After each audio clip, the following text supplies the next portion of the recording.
Hey, it's Lori with Nelson Farms, and today we're going to show you how to protect your chicken coop with different kinds of traps. Hey, we just want to talk to y'all a little bit about some different types of traps you can use to protect your coop. We already went into a little bit about the dog proofs. They have their purpose. Here's a cage trap. It has its purpose. And here's primarily a skunk trap. It also has its purpose. So on this skunk trap, you set it when you know you got a known skunk problem. You've seen the skunk, you've smelled the skunk, and you're wanting to get rid of the skunk without getting sprayed. I highly recommend. This is a tough trap. The snare shop, I probably ordered it from F&T Post or Minnesota Trap Lines. Lori will put the link to those websites. That's primarily the only place I order traps from. But basically, the theory behind it is the skunk can't raise its tail to spray once it's inside here. So in the very back there is the trigger bar. I don't know if she can see it. Oh, let me try. Yeah. You see it? Yeah. So you place, I cut a little piece of like cheap paper plate, and I bait it with peanut butter, just plain old peanut butter, and I put it behind that. And this, show down here, and the skunk, when he steps on it, there it is. And it's got a safety here.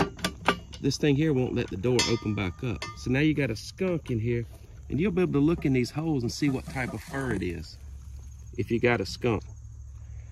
And then you can take it somewhere and you just pull this up, and you can just take this door off, and the skunk will go on and do its business somewhere away from your house. But now if you get a possum in here, you're gonna see its little nasty tail. You're gonna have to grab that possum by the tail and pull it out because it won't leave. I've had them stay in here for hours, and I finally had to go out, grab them by the tail and pull them out. So pretty good traps. We've had real success with them. We don't use them a lot. It kind of comes in batches. We might go 2 or 3 years and not have a skunk problem, and then all of a sudden we catch 3 or 4 skunks that we got to deal with. Okay, so I was asking, like, what if a cat goes in there and gets stuck or whatever? So if you got a cat in here, the door will be down. You just raise, now the cat's gonna be facing forward. So the cat's not gonna be looking back at you because it don't have enough room to turn around in there. So you just open the door, take the door off, walk away. The cat will back its way out. The same way with a raccoon, but you're more than likely not gonna catch a raccoon in here because they're a little bit large for this size pipe. But you will catch a possum occasionally. Like I said, with a possum, you're gonna need to grab it by the tail and pull it out, and it can go on and do its thing or whatever you want to do with the possum.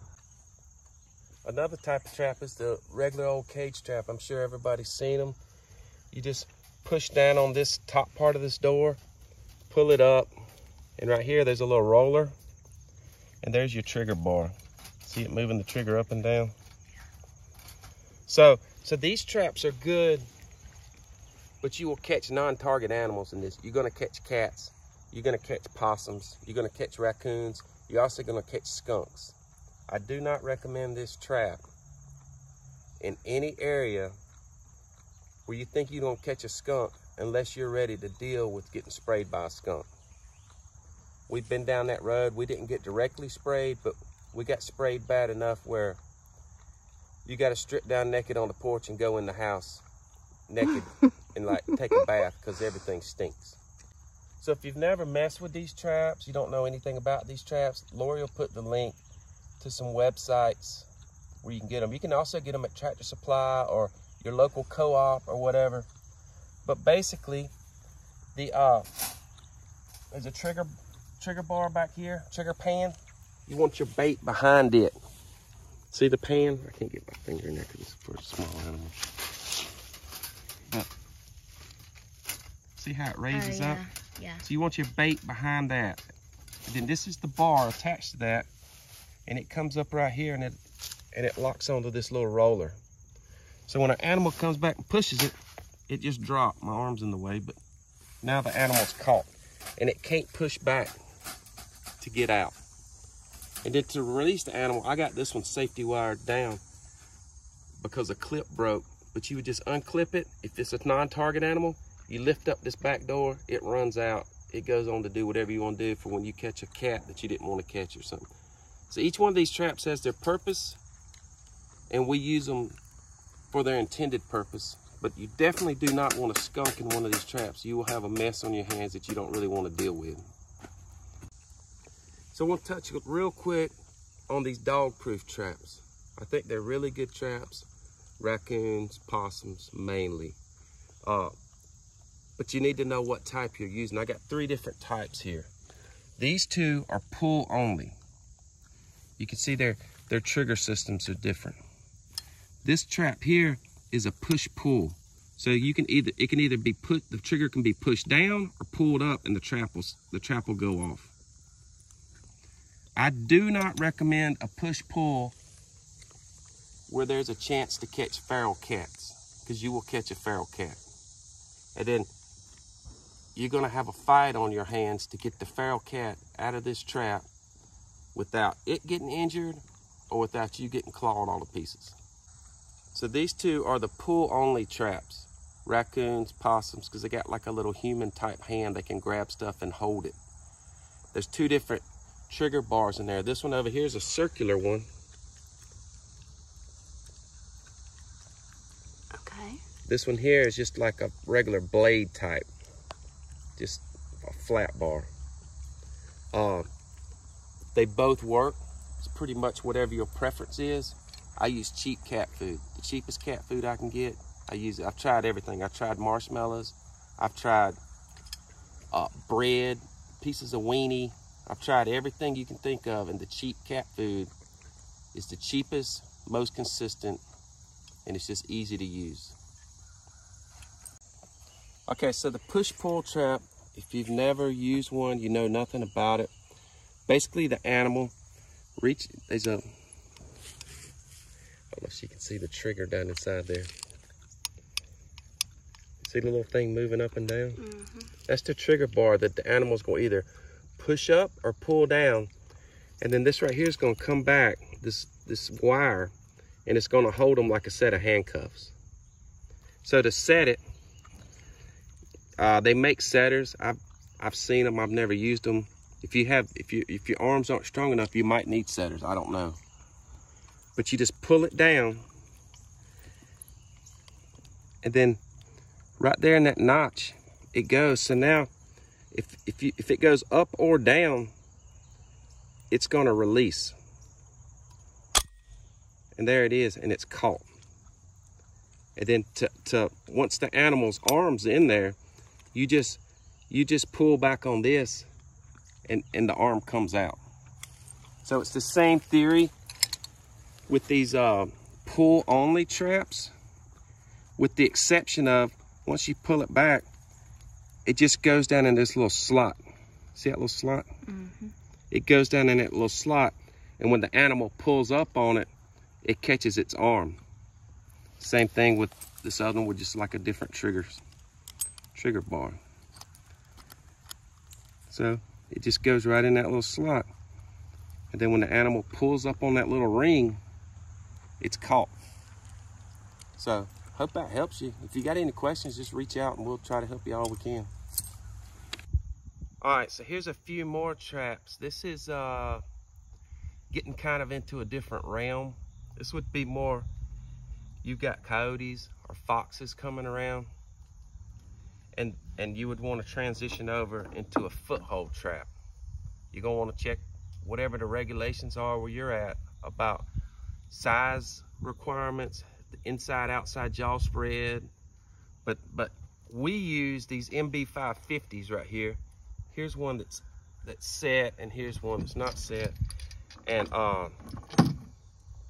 we can get into anchor systems. We can get into what anchor system you use, how you dye it. These are dirty. They're from last year. They haven't been cleaned up yet. Tag requirements. We can get into all that if there's enough interest. If not, then just know this is available. But also know there's a pretty high chance if you live around their neighbor's got their dog getting loose, there's a pretty high chance you're gonna catch their dog in this trap. Right, wrong, whatever. but then you're gonna have to deal with it, or somebody's gonna have to deal with it, because he's not gonna get out of this trap. He's not gonna be injured, but he's not gonna get out of this trap. So keep that in mind when you go to something like this. If it's just a fox, you can use a great big cage trap like the smaller cages I had. They make ones big enough for a fox to go in, and you can catch the fox in that, and that would be a better option than if you have to go to this. So these particular traps are offset, so what it does is it gives a little bit more room instead of the jaws just coming completely together around the dog's foot. There's a little bit of room there, and it takes some of the pressure off. Yeah, so I asked him, I was like, will it not hurt a dog, literally? And he said no, and that's why. And the key too is you want short chains. You don't want, you know, I mean, if your dog's outside, you pretty much you don't want it on chain begin, but if you have to put it on for a few minutes, you want it on long so it can walk around.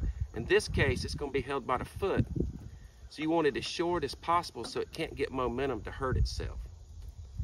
So I'm pretty sure they make setters for these traps. You can use your feet, you can use your hands.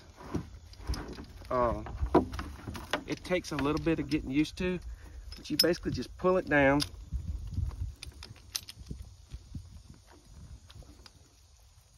All right, so then you're up above what they call the night latch.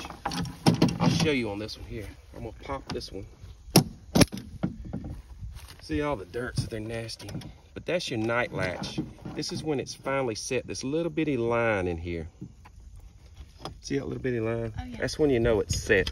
So when you set it, it goes click, and now you know it's set. So it's the same with this one. So we come down, you hear that click, this thing's set and ready to be put in the ground. Like I said, if there's any interest, whatever, we can go over how you make a dirt hole set, how you use these efficiently, safely. So just let us know if y'all need any questions, or if you have any questions about this, and we can go into all the equipment required for this type of trapping. So we primarily use these traps. We got some hunting land next county down, and a pretty bad coyote problem because it's really, really rural. And so that's what we primarily use these traps for. Every once in a while, we'll have to use them here at the house if a coyote starts causing problems, because they will also, a coyote's strong enough where he's gonna come through the side of your chicken coop, especially if you just got chicken wire, if you don't have the hardware cloth. They'll bust through that, and they'll also wipe you out. So, you know, it's just another tool in your tool belt to use to protect your chickens. So another thing you're gonna need to think about if you get to using the foothold traps or these dog proofs, and you do catch a raccoon in a dog proof, you're gonna need something like a catch pole or a set of cat tongs to hold that animal down so you can transfer it to a crate or a pet carrier or whatever. And then you would use this for, say, like the neighbor's dog. You could secure it down so that you don't get injured, it don't get injured. You can keep everything under control. So it's quite a bit of money up front to start, but I mean, if one coyote come through and wiped out your chicken coop, how much money would you have lost? So, you know, think about it. So this is the catch pole. Anybody that's never used one, basically it's a loop protected by like plastic. And up here, there's a little handle. And when you pull back on this handle, that part down there gets bigger, so you can slip it around the animal's neck.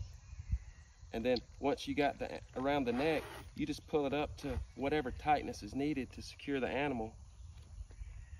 Get it into the cage, and then when you pull this handle, it's gonna open back up and release, and you can let the animal go safely. Okay, so that was a lot of information he gave you about the traps. If there's a specific animal that you're having issues with, or a specific trap you need to know more about, comment below. Let us know what you guys want to see. He has a ton of information up there about trapping. He's been doing it a while, and he's been successful with it. So let us know what you guys need, and we'll pass on our info. Thanks for watching. We'll see you next time.